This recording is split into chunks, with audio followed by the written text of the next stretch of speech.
This was the news headline last week. Evangelical Lutheran Church installs first transgender bishop. I don't know if you guys saw this headline. This was in the ABC News. It was also in Washington Post and some other things. So you can see the sub-headline there. The Evangelical Lutheran Church of America installed its first openly transgender bishop in the service held in San Francisco's Grace Cathedral on Saturday. Now, this person's been in the congregation for a while. It's been a bishop. Now they have been installed at an even greater authority. So this made national headlines. Okay, and so it's fascinating to me, and this is from this individual. The First Council of Nicaea's first action was to try to limit the leadership roles of trans pastors and bishops. I'm grateful the Lutherans of the ELCA are beginning to dismantle this and some of the other hurdles BI opposed BPC, that means Black, Indigenous, people of color, and LGBTQ pastors encounter. And I put a what on here because the Council of Nicaea has nothing to do with that, just so you know. What we think, and I've been researching this a little bit, is this is a reference to the first council, the canons of the council. The canons of these early church councils had rules of behavior for clergy, and one of them was that people who were castrated, often by choice, were not allowed to become bishops. And the reason is they were doing it. It was an extreme form of asceticism. Asceticism meaning like denying yourself in order to enter the kingdom of God. It had nothing to do with these sort of issues. Do you get what I'm saying? It had everything to do, because they had an opposite problem. They had people that were trying to be so spiritual, they were like impugning the body. Do you get what I'm saying? Like it was more like the body is so evil or so corrupt that I'm going to literally geld myself for the sake of the kingdom. Okay, so they had do you get what I'm saying? They had the opposite problem that this individual is actually talking about. But this is actually in the more progressive synods. This is common. If you go to other synods, you're going to find this sort of thing. But this thinking, that's why I put what. This is just a misunderstanding of what that council was about in the first place.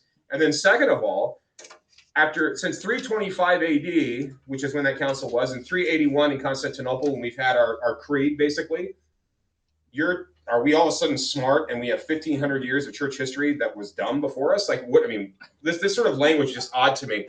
But this is part of understanding. I'm not trying to pick on this individual as much as I'm saying this is showing you how practical this is. This is impacting the church, okay? Especially, but it's not like confessional synods like the Lutheran Church Missouri Synod are immune from things like this. This happens in other places too. So again, I mean, when you get headlines like this that are on ABC News, this is me talking now. I have Baptistic family friends who are like Baptist churches or Calvinist churches or Bible churches, and they say, "Why are you part of those crazy Lutheran churches?" And they see these headlines. It's like, well, okay, you have to understand every denomination, every flavor has kind of a progressive wing and a more kind of like biblical wing. So if you go to Presbyterians, the PCUSA traditionally has been more progressive, where the OPC and the BPC and others are more confessional. Do you know what I mean? If you go to the Baptists, the American Baptists tend to be more progressive. The Southern Baptists tend to be a little more conservative. And you can go on and on and on. Every denomination has this. So this is a headline. Again, not to pick on the individual, as much to show you that why we're understanding the time. These are headlines. These are real headlines that people read. And so having an answer for this stuff is worth the effort. And then, of course, even just the rhetoric from this individual on Twitter. Now, granted, Twitter is a cesspool, okay? I hate Twitter, but I'm on it for news, and I also like just looking at, because you can't see some of this without having an account. I've tweeted once in like 2 years, okay? So I don't use it in the way that it's meant to be used. I use it for information, if that makes any sense, and because people are on it. But this is just strange. This logic is strange. But if you believe that your identity is constructed and that your whole existence is based on your own personal identity, it leads to this. And so remember, and so this is, I wanted to go through, for those of you who missed blanks on this, he went through some of this. This is the blanks on this, and I'm answering right now letter A. I'll go back to the introduction in a little bit. 4 things to clarify.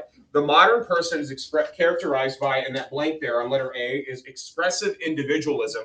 You're seeing that in that headline. Okay, who I am on the inside, you see that from Truman, so the guy that we've been watching, expressing outwardly what one feels inwardly. So in this bishop's case for the ELCA, even though I was born a biological male, I express myself as a female, and so now I am living outwardly what I already was feeling inwardly. So that's expressive individualism at its outset. You can see the blank for the rest of that, right? Expressing outwardly what one feels inwardly, or another way of saying is this makes your self-expression your authentic self. That search for authenticity, being authentic, is a huge part of it. There's another author, and I can't remember his name off the top of my head, that calls it the cult of authenticity. I'm just being my authentic me, right?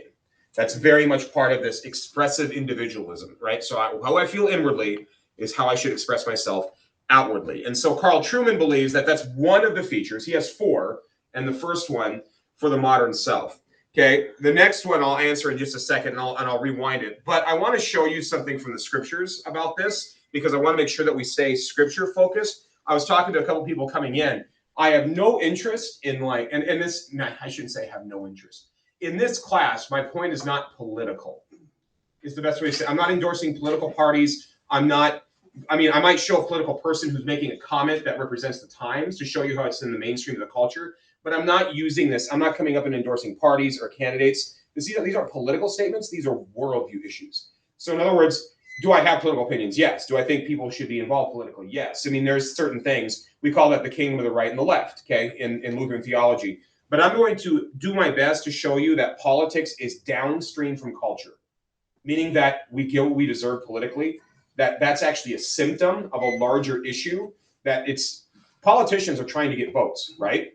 And so who they're getting votes from matters, right? And so in other words, they wouldn't even be elected unless there was other things going on that's causing them to be elected. Do you get what I mean? So politics is actually downstream from culture. I'm not going to make too many political statements unless it's just about worldviews or just cultural moments, but not, nonpartisan. I'm not up here talking about Republicans and Democrats and libertarians and stuff like that. I'm about philosophy and worldviews at this point. But so with that in mind, look what the scriptures say. I don't know if you know this passage exists, but this is in Deuteronomy 22:5. A woman shall not wear a man's garment, nor shall a man put on a woman's cloak, for whoever does these things is an abomination to the Lord your God. Anybody know that verse is actually there? Yes. It's often avoided or not talked about, and here's why. It's in the Old Testament law. And people say, well, that's the Old Testament. Or there's also those weird laws about not eating shellfish. Or you know what I'm saying? So usually people try to go through that. And there's some really good commentaries on this. But if you read a Torah.com, it's a Jewish site, not Christian, Jewish site. And a female theologian says on this passage, her conclusion on the bottom of this, I think she's a kind of a moderately liberal rabbi or something. She says the reason this is here is because the Jews were all about boundaries and setting up boundaries for their culture, right? The reason you don't eat a shellfish is because it violates the boundary between water and land. It has legs, but it's in the water. You see the symbolism there? Well, in this case, male and female, there's a boundary there, right? There's a difference. Okay, and we need to preserve those differences, and trying to confuse those differences is a violation of the boundaries of God's created order. It's about order. Okay, and so even somebody on that website is admitting that that's what this is teaching people. Now, how that's going to look culturally is very different. But let's just say, for the sake of argument, that you don't like this passage. That it's the Old Testament. You're going to throw, well, that's just the old law. Jesus came to, give us new freedom in Christ or something like that, right? And that's what you'll hear. Well, we have similar thoughts in the New Testament too. I don't know if you know this, but 1 Corinthians 11. Let's go to the next passage, okay? This is Deuteronomy 22:5. Every man who prays and prophesies with his head covered dishonors his head, but every wife who prays or prophesies with her head uncovered dishonors her head, since it is the same as if her head were shaven. For if a wife will not cover her head, then she should cut her hair short. But since it is disgraceful for a wife to cut off her hair or shave her head, let her cover her head. For a man ought not to cover his head, since he is the image and the glory of God, but the woman is the glory of man. For man was not made from woman, but woman from man. We can parse this, but I'm going to explain this passage in just a second. Neither was man created for woman, but woman for man. That is why a wife ought to have a symbol of authority on her head because of the angels. That last comment, nobody knows what he's talking about there, by the way. But because of the angels, strange comment. But let it keep going. Nevertheless, in the Lord, woman is not independent of man, nor man of woman. For as woman was made for man, so man is now born of woman. And all things are from God. Judge for yourselves. Is it proper for a wife to pray to God with her head uncovered? Does not nature itself teach you that if a man wears long hair, is it a disgrace for him? But if a woman has long hair, it is her glory. For her hair is given to her for a covering. If anyone is inclined to be contentious, we have no such practice, nor do the churches of God. This is a really strange passage. Okay, and when you look at this, so you got to say, what is he talking about? And one of the ways we do this is historical grammatical interpretation. Here's what we know. There's probably 2 or 3 references culturally here that we've lost through time. Number one, a woman who had an uncovered head was available. It was like a wedding ring. So if you had an uncovered head and you were married, that's like saying that's like you're advertising in church. You catching what's going on here? Okay, so Paul's saying, wait a minute, are you married or are you not? Okay, that's part of the issue. Men when they covered their heads, were performing pagan rites. You'll see statues of Roman emperors like Julius Caesar, not actually Julius Caesar, Augustus Caesar, his nephew. And when he's acting as priest, he has his head covered. So if a man was in church with his head covered, he was acting like a pagan. And if a woman was in church without her head covered, without her head covered, she was advertising. Catch what I'm saying? So we got to think. So first off, think along those lines. So I want to just say that first. So what's his actual point?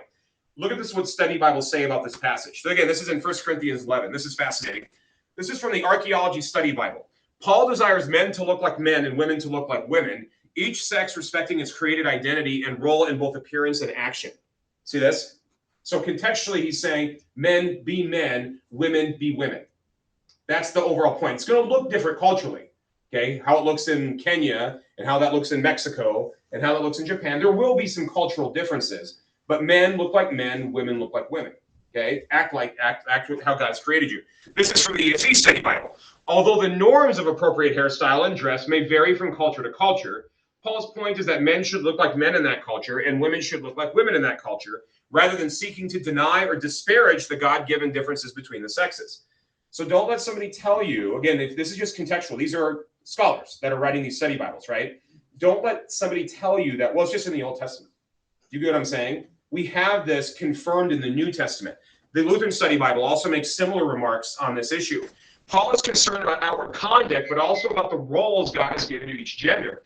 The removal of covering would eliminate the gender distinctions God established. The Lord has provided order in the family through faithful husbands and fathers and dedicated wives and mothers. When we seek to live in ways other than how he has called us to live, we move away from him. Yet we are not abandoned to drift about in this world.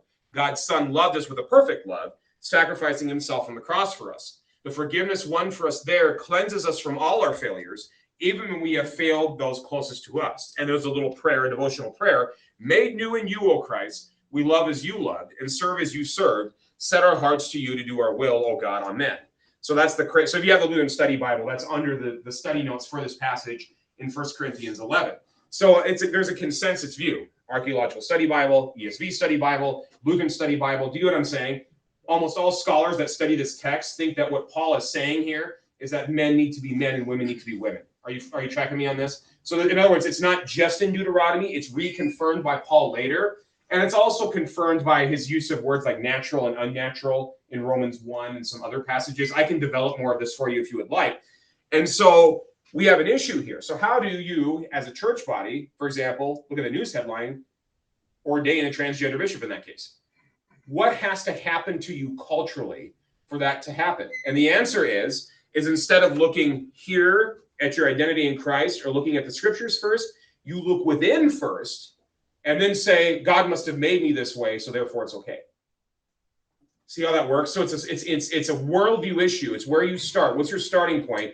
I like to say that a worldview is like a set of glasses. So if you put your set of glasses on and you've got rose-colored glasses, everything's going to look red. Okay? If you have a different set of glasses, prescription glasses, everything's going to look sharper, right? My argument that I'm going to make is a lot of the conflict that we have right now is a worldview conflict. It has nothing to do with like, well, these people hate people or these people love people, or it's not a political issue. It's a worldview. It's a presuppositional conflict. Those things that you assume about the world going in before you even have a conversation, which we all have, by the way. Great example of this.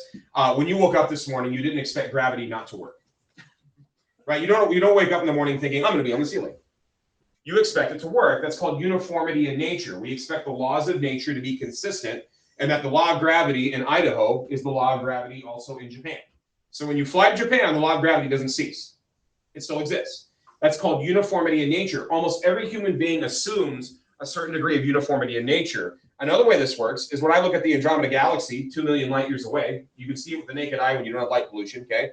When you look at the Andromeda Galaxy, you assume by looking at that 2 + 2 = 4 there, just like it does here. Do you get what I'm saying? That's called uniformity in nature. Every single human being functions understanding the uniformity of nature. That's called a presupposition. We don't think about it. I wonder if this works. We just act like it works. That's a worldview assumption, uniformity in nature. Another one are laws of logic. For example, if I say I'm in the parking lot and I say I'm not in the parking lot, one of those is incorrect. Either they're both wrong and I'm in the church or something, or one is incorrect. That's called the law of non-contradiction. We assume those laws of logic apply, again, uniformly and naturally. Do you see what I'm saying? That's a presupposition. We don't go around saying, I wonder if the laws of logic will fail and I could be in both places at once, right? This seems like a silly conversation, but it's important because we all have presuppositions. And now let's take that sort of idea and extrapolate that. So if you assume that your authentic you is where you start, how are you going to look at the world, right? If you assume that's all about individual rights or individual expression, expressive individualism, if that's healthy, then you're going to look at the world that way, and people that interfere with that, or cultures, or political programs, or laws, or rules and regulations that interfere with that are oppressive. In that mindset, because you've got those glasses on, and you're going to look at that and say, oppressor, they're stopping me from being my authentic self. That's where that language, see where that language is coming from? If you honestly believe that, and if that's your worldview, you're going to look at people like Orthodox Christians who believe the scriptures, for example, and say the Bible itself is oppressive. That's where we're headed. Or laws of logic are oppressive. We'll get to that when we get to credible theories. There are schools of thought, thankfully not like massively well known, where laws of logic, the scientific method, and those sort of things are now tools of colonial oppression. And the reason they're tools of colonial oppression is because we need alternative knowledges, which is a really strange way of saying this. And so I'll only make one comment. We'll squirrel more. My only one comment is we try to say, hey, we need to help these countries like in Africa develop, right? Have better sanitation and access to clean water and those sort of things. Those assumptions come out of a certain worldview that we can use science and use logic and use technology to create healthier environments, right? So now you're saying we can't do that thing because that's a form of colonial oppression. So the people you're wanting to help, you're now going to deny access to the things that would help them. Do you see what's going on here? We have cognitive dissonance. There's a conflict here. There's cognitive dissonance. And I'm not making that up, by the way. This is coming from secular theories that are actually, there's a book out by a couple of, a math professor in particular, and he's pointing out these inconsistencies. But then their response is, well, you're a math professor. That's oppressive too. There's not one right answer. And so there's a whole chain of things going on here.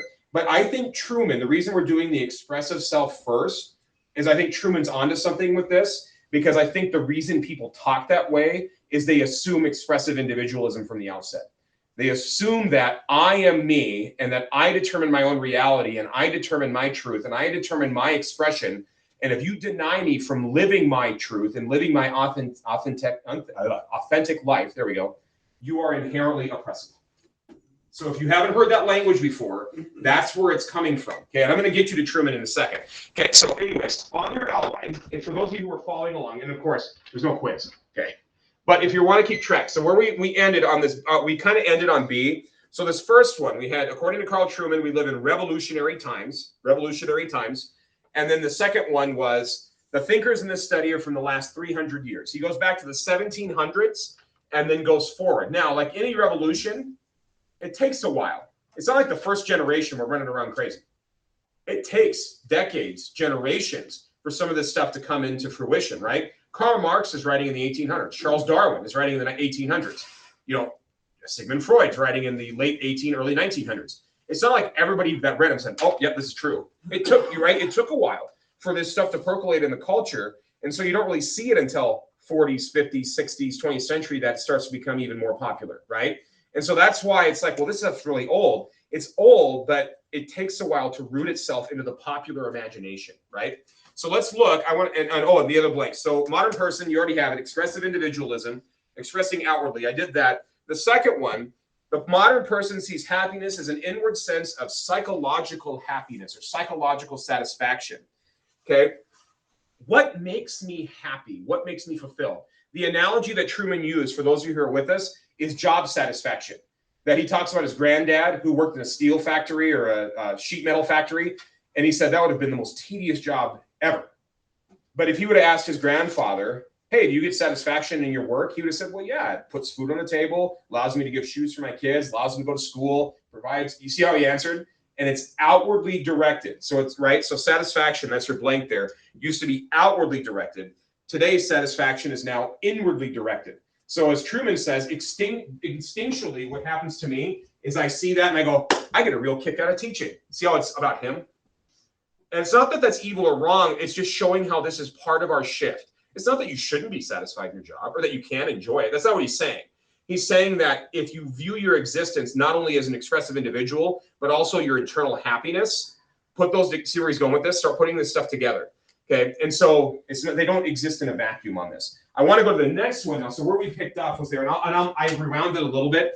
He's going to keep talking, and then he's going to go to letter C, which is the modern world. So I'm going to pick that up right there. Okay. So let me load this up, and we will watch together.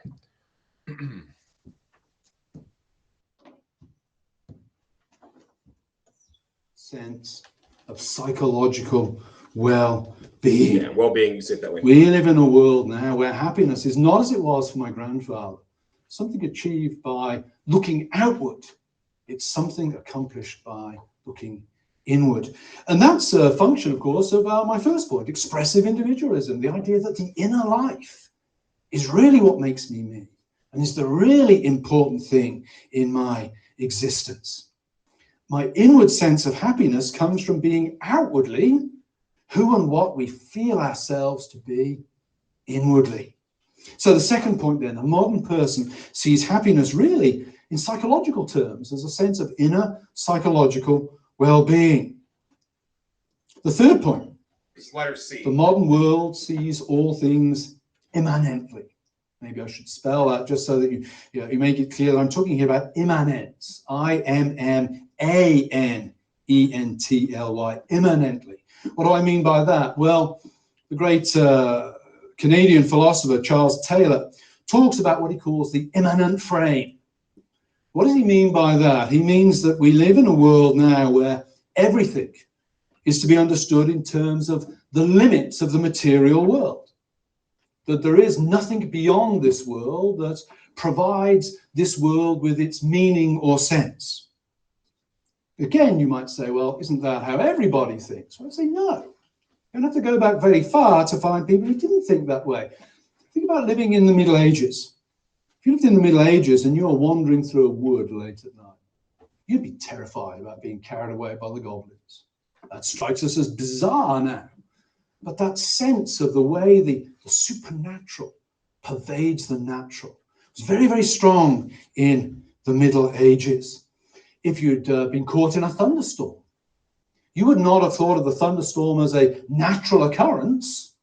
You'd have thought of it as an act of God. Oddly, we still have that term in law for insurance policies. If your house is destroyed by an earthquake, then technically it may have been destroyed by, quotes, an act of God, things that are sort of random and that can't be explained in some way. We still refer to them as acts of God, but we don't mean that in quite the same way they would have meant in the Middle Ages. When Luther narrowly missed by a thunderbolt, for him, that's God's judgment coming against him. It's not just a natural electric shock caused by a collision of ice crystals high in the atmosphere. That sense of the way the supernatural pervaded the natural was strong. Think in America. If you think back to the founding of America, you think back to the Puritans. It was the Puritan practice each week, I think, to have a sermon on providence, on the way that God was guiding history, because the Puritans, their understanding of themselves was intimately connected to their understanding of how this world connected to the greater supernatural nature of being and of the universe. We might find a more specific and perhaps more important for this course example of this in terms of law. Think of morality, think of law. Laws traditionally have been seen in societies prior to our own as in some way derived from an authority outside of society. In ancient Greece, Lycurgus, the semi-mythical founder of the city of Sparta, receives the Spartan law code from the oracle at Delphi. So if anyone had ever said to a Spartan king, why do we have to obey these laws? The answer would have been, we obey them because they were given to us by the gods. The supernatural world has shaped the way we must behave in our ordinary, you might say, secular or social world. We see that in Christianity, a great tradition of natural law that stems from the Middle Ages, is rooted ultimately in the idea that the way the world is to be organized here on earth is to be connected in some way to the character of God himself in eternity. That's what Charles Taylor would characterize as a transcendent frame, that the way we think about this world is connected to the transcendence of the supernatural, that which is beyond this world. The modern age has broken decisively with that. The modern age has broken absolutely decisively with that. And one of the most dramatic ways we see that, of course, is the moral one, the moral sense. Ethics, what is right and what is wrong. Traditionally, that was rooted in some sort of notion of the will of the gods or the will of God. Now it's more and more rooted in what works. Connecting back to my second point, what works to make me happy, what works to make the most people happy.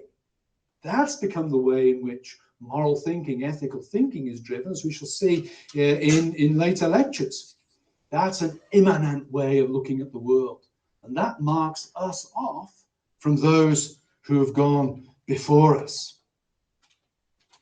That brings me then to my fourth and final point. And it's really the point where that moral transformation is most dramatically obvious to us today. And that's the modern world is dominated by the effects of the sexual revolution. What do I mean by the sexual revolution? Well, I'm really talking about the dramatic change in the understanding of sex and its significance that's taken place between, say, the late 1950s, early 1960s and today. I mean, it's ongoing every week, every year. We see new changes to morality and matters involving sexuality. So it's an ongoing revolution. It connects, though, to the first 3 points I've made here. I want to offer a little bit of a sharper definition of the sexual revolution, really laying the groundwork for later lectures. First of all, what do I mean by this? I don't mean that it's simply a broadening or loosening of old standards and categories. The sexual revolution is not simply a broadening of what has been accepted before.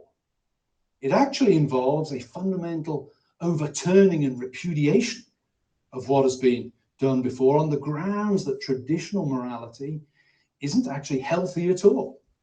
It's repressive. It prevents us from, guess what, being who we really are inside. It's inimical to expressive individualism and to the idea of happiness as that inner sense of psychological satisfaction.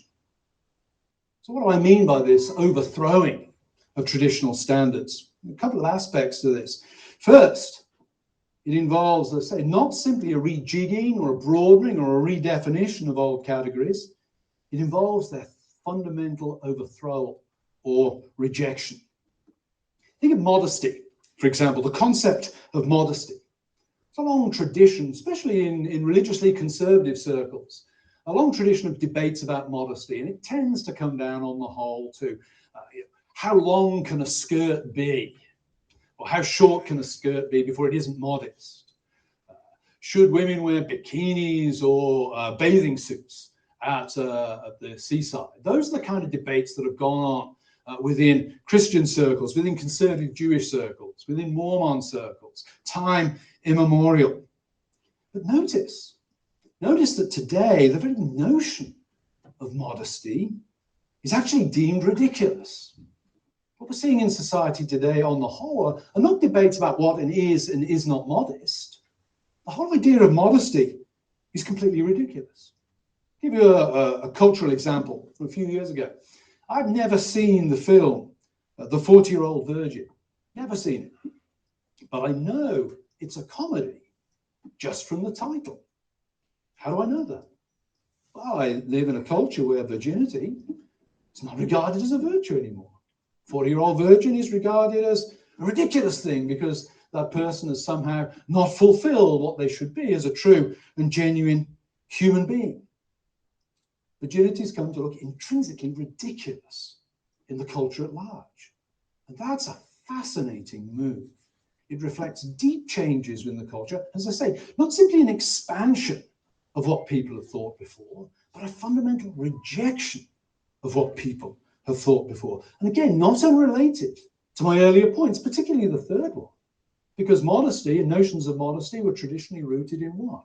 The idea that there were transcendent standards of human behavior to which we here on earth are to conform ourselves. But that's not the whole of the sexual revolution. The second interesting aspect of it is this. Sexual revolution isn't simply a matter of behavior. People have always broken society's rules on sexual matters. There have always been adulterers, always been those who engage in sexual relations with their own sex. I remember as a fairly naive undergraduate being quite shocked in a Greek poetry reading seminar at college when I suddenly realized the love poem I was reading was written by one woman to another woman. It's gone on time immemorial. But there's a difference again in the modern approach to these things, and it's this. These things in the past have always been regarded as breaking the rules. Society's standards have been different by and large. Now the rules have been so attenuated as to be almost but not quite non-existent, so they cannot be broken. The rules are virtually gone. So it's not that, yeah, people have always committed adultery. It's now adultery carries no social stigma or shame in the way that it would have done for generations past. And that represents interesting change in the way we think. And thirdly, and finally, about the sexual revolution. The sexual revolution is about identity. Yeah, I mentioned a few moments ago, I read a poem written by a woman to a woman, love poem from ancient Greece. What's different today is this. Sex has changed from being something people do to being something people are. Gay is now no longer a description of an activity so much as it is a description or a statement of identity. The fact that we now think of ourselves not simply in those psychological terms I've been outlining earlier in this lecture, but we think of ourselves primarily in terms of our sexual desire. We even have that term of relatively recent vintage, sexual orientation. The fact that we think that those things are fundamental to who we are, that's a radical break with the past. Lots of homosexual activity in ancient Greece. Nobody thought of themselves as gay. Fascinating change. So why has all this come about? Obviously, as I said at the start of this class, this is too big a story to be told in 8 20-minute lectures. But what I want to do is look at some of the key figures, some of the key ideas that have helped to shape the modern world that looks as I have described it. First, though, before we go to the modern world, we need to go back to the 18th century. We need to assess the significance of a remarkable Genevan philosopher, Jean-Jacques Rousseau, and the movement, Romanticism, that his thinking inspired. Okay, so for those of you who are, paying attention and struggling with blanks, and you want these blanks, you don't have to have them, of course, just to kind of make sure we have them. The world, okay, so on letter C, go back to letter C. The modern world sees things immanently with an A, immanent, I-M-M-A, okay, innately, meaning that there's no transcendent reference point. There's no God or gods that you're accounted for. All that exists is the material world. That's that other blank under C there. Everything is understood in terms of the limits of the material world. We sometimes call this materialism. We sometimes also call this naturalism, the idea that nature is all that exists. Now, what's funny about that one, and I always point this out to my students when we talk about apologetics and creation evolution issues and stuff like that, is when we get to those sort of issues, you do realize that naturalism cannot be naturalistically proven. Think about it. It's inherently contradictory. So we'll prove naturalism naturalistically. It is a what? A presupposition. It's a worldview. You assume it. See what's going. This is what I mean. This is why this is about worldviews. Okay. Materialism, same thing. Can you prove materialism materially? Is the statement that you're making material? You know what I mean? We can talk. We can debate those. But you get what I'm saying. You got a lot of people are inconsistent there. So before this, look, it says before the modern age, the supernatural and the natural were, you can use whatever word you want, intertwined, interconnected, one and the same. So he used the famous example in the Lutheran tradition. It's very, very common for us to hear the story of Martin Luther early in his life in the thunderstorm, right? Lord, if you spare me, I'll become a monk. But that's how they thought, right? It was not like there was this huge divide between nature and their normal everyday existence. He didn't say, oh, look, the ice crystals in the atmosphere are rubbing together and creating friction and creating this negative charge with the earth. He's thinking, God's going to kill me if I don't get my life right. That's literally what he thought. And the ancient Greeks were saying the same thing. Look, Zeus is busy, or they're in the ocean. Look, Poseidon, I made Poseidon unhappy, right? You see what I mean? And so for the Greeks, or for the Romans, or for the Jews, or for medieval Christians, early Renaissance Christians, there was no divide there. So that's a difference. That's a shift that's taken place. That's why he uses that in illustration. So to build off that, he says traditionally law came from the outside. It was imposed on society, whether it was by the gods at Delphi for Sparta, or whether it's for Christians, it's natural law as communicated through reason or through the scriptures in special revelation. We know the will of God, and it comes from outside of us. And when you eliminate that, law's got to come from somewhere else if you're going to have laws at all. If you don't want anarchy, where the law is going to come from. And so that's the next one. Now law comes from within, or pragmatism, practical, what works? What makes the most people happy? If you want a technical term, utilitarianism. John Stuart Mill. The best laws are those that make the most amount of people happy. So if it works for the most of society, then it's a good law.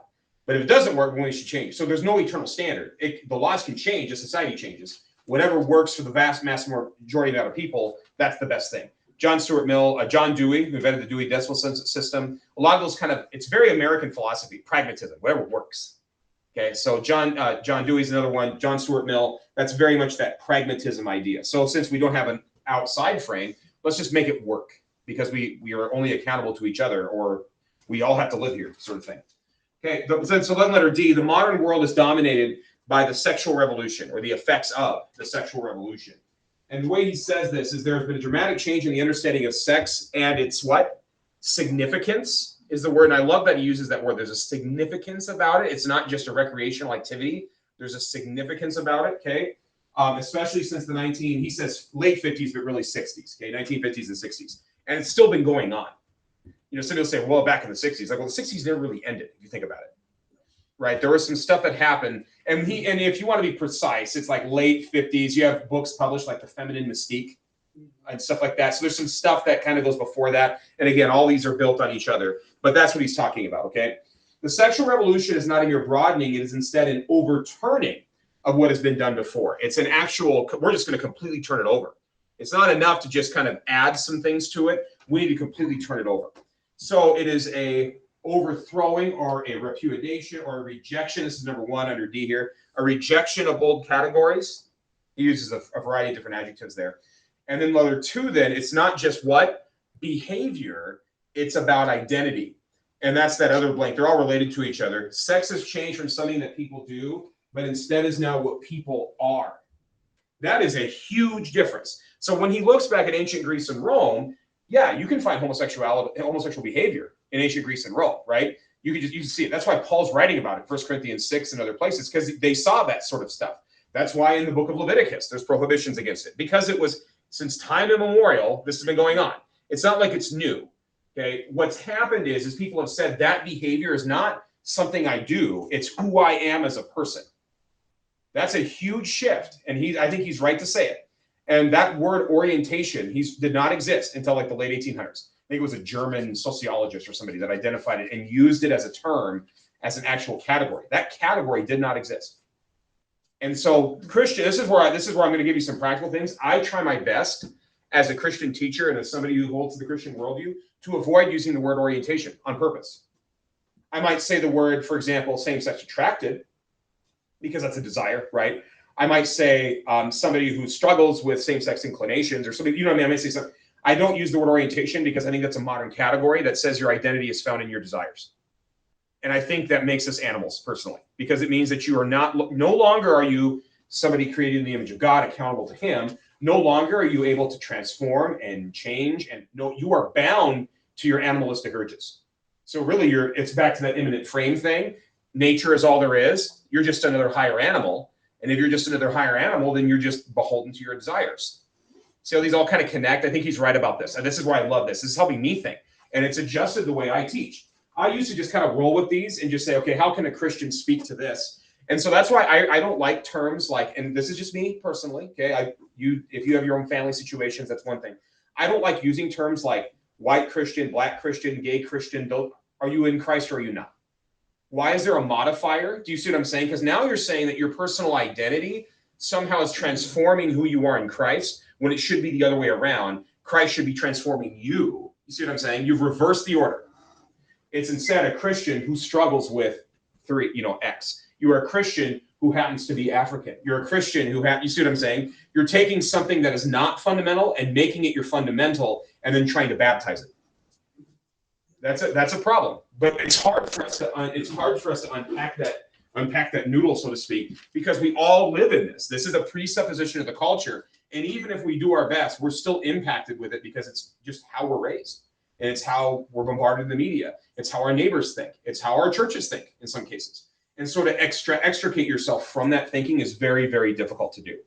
And so I'm working on it, just so you know, when I'm talking to students. Last week I mentioned, what do you want to be when you grow up? I've tried to stop saying that and say, what has God called you to do? Or what, that I've tried to change that, because who you want to be when you grow up means you determine your reality. You determine your happiness. You see what I mean? So I'm trying myself to work on some of those phrases that I just say without even thinking about it. All right, so you have some discussion questions. We got like 2 or 3 minutes here. We'll start session 2 next week, where he talks about Jean-Jacques Rousseau. We got about 5 minutes. We can go past the bell a little bit. I just want to be respectful of those that need to go to the other service. But what are some of the ways, and I've mentioned some already, you see some of the 4 streams as outlined by Truman in this introduction? Where do you see it? There's a lot of ways we can go with this, but I'm just curious. Does anybody want to contribute? Where have you seen some of the stuff he's talking about? Go ahead. So I remember as a kid thinking of plunging necklines being a bit immodest, and there's a picture out on the news of a young lady. She's an actress, singer, etc. Lenny Kravitz's daughter. She has on a dress that is nothing but a beaded mesh with nothing under it. Yeah. And she's just telling the whole world, well, you're just stupid if you think there's a problem with this. Yeah. And that to me was like. Well, and there's a whole every year there's a whole hashtag about women being topless as like some sort of liberating thing. It's every year it happens. So yes, the modesty example is a great example. That's one of the things I'm thankful I teach in a Christian school, because we have a dress code. They have to wear uniforms. Don't have to worry about that.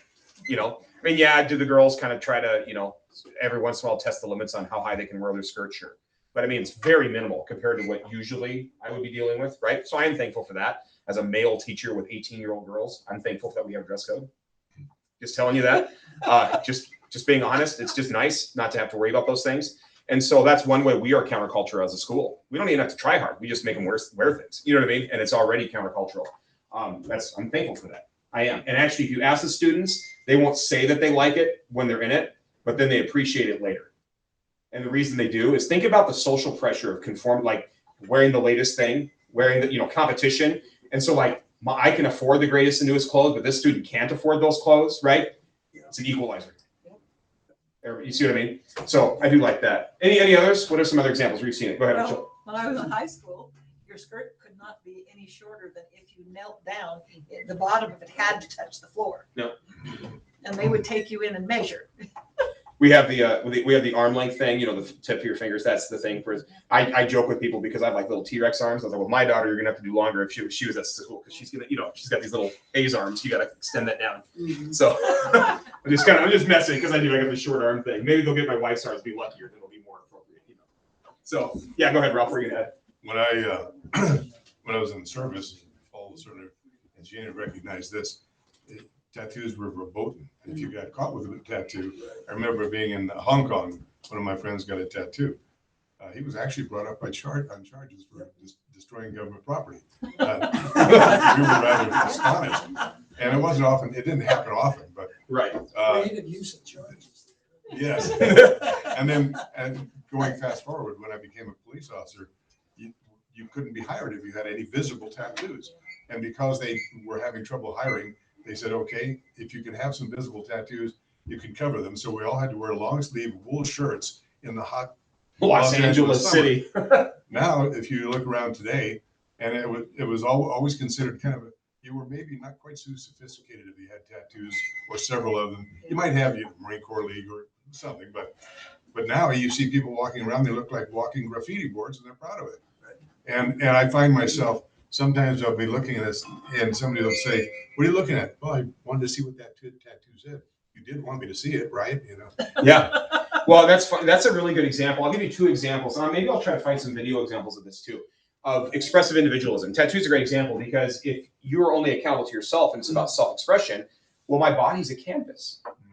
And it's just you see what I'm saying? And it's just art. It's just art. And it's my way of expressing what's important to me, whether it's I put my wife's name or my kids' names or somebody who was dear to me that passed away, or maybe some people do with political candidates they love or whatever. It's my body. And it's right. I don't have this, it's not like I think the body is the temple of the Holy Spirit, right? Because there's no transcendent frame. It's all immanent. And so it's an immanent frame. You're not accountable to everything. Why wouldn't you use your body for your own self-expression? Because that's one of the most visible ways that you can show people who you really are or what you really value. Go ahead. Step beyond that, we have somebody who lost a baby, and to us, we know where that baby is, and it's okay, and I will tear up. But she dealt with it by getting a tattoo of a butterfly. That's how she copes with that loss, is by getting a tattoo. Yeah. And so it's, again, that's expressive, right? Expressive individualism. But I think it's more than expression. It's her way of coping because she doesn't know the truth. Yeah. I think you're absolutely right about that. And I think there's a couple other things. The last one I'm going to use, and I know I need to let some of you go to the 11 service, is in a footnote. Truman, and I kind of put it in here. He talks about he quotes a guy named Roger Scruton. Roger Scruton was a British philosopher who was knighted. And Roger Scruton, it's a fascinating little thing here. And in this book, Roger Scruton, I'm just going to read this to you. Roger Scruton notes the shift in the understanding of selfhood relative to forms of dancing. This is fascinating to me. Think about this. Commenting on earlier forms of dancing, he observes that such typically assumed live music, formal steps that needed to be learned, and a meaning or pleasure derived from the individual being part of a coordinated whole, a social group, right? Everybody's waltzing together. Think 1800s, right? Or everybody's at a square dance, or, fill that in, right? Okay, so it continues here. Such dancing was thus deeply social, and the ways in which the individual expressed his or her identity was communal. He contrasts this with modern nightclub-style dancing, in which the individual simply, to use the colloquial phrase, does his or her own thing. The former, he says, involves dancing with others, the latter dancing at others, which incidentally has also involved a sexualizing of dancing's purpose, consonant with the sexualizing of society. He has a whole thing called Dancing Properly. It's like a journal article he wrote. But if you can watch videos, look at how, like in the 1600s, the king would dance a minuet with his court, right? There's actually the king dances, and it was like a big thing that the king is doing this with his court. It's very social, very formal. The king does this, you do this, right? It's everything's formalized. Okay, now, right, and even with the square dance, right? Everybody knows how to line dance. Everybody knows, and it's at a barn raising, very social event. Okay, and so now what you have is I'm going to go to the nightclub, and this is my move, and this is your move, and then we just kind of just turn the lights down and just do whatever we want, and it's often highly sexualized. That's a very, very big shift societally, and even on something small like dancing, which we all just kind of assume. If you were a gentleman, you learn certain steps. Now, if you're a gentleman, you just try to do better than the other dude. Okay. You know what I'm saying? It's just something has shifted in the culture that way. So that's an example that Roger Scruton, British philosopher, who just passed away like 2 or 3 years ago, that was his way of looking at this rise of the modern self. Any other? And so again, we'll get to solutions. The reason we don't have solutions yet, at least not as many as you may like, is you kind of have to unpack it first to know what we're talking about, right? So in order to have a solution, you have to understand what you're dealing with first. Okay, we're making a diagnosis first. We're not doing the cure yet. We got to figure out what we're dealing with first. So next week we'll do Rousseau and the idea that society is what keeps you down, that civilization is the problem that's stopping you from being your authentic you. We're going to start doing that. That'll be next week. Let's say the blessing on ourselves, and we'll close. Thanks for being here, and I appreciate your attendance. The Lord bless you and God bless us. And keep us. The Lord make His face shine upon us and be gracious unto us. The Lord lift up His countenance upon us and give us peace. Amen.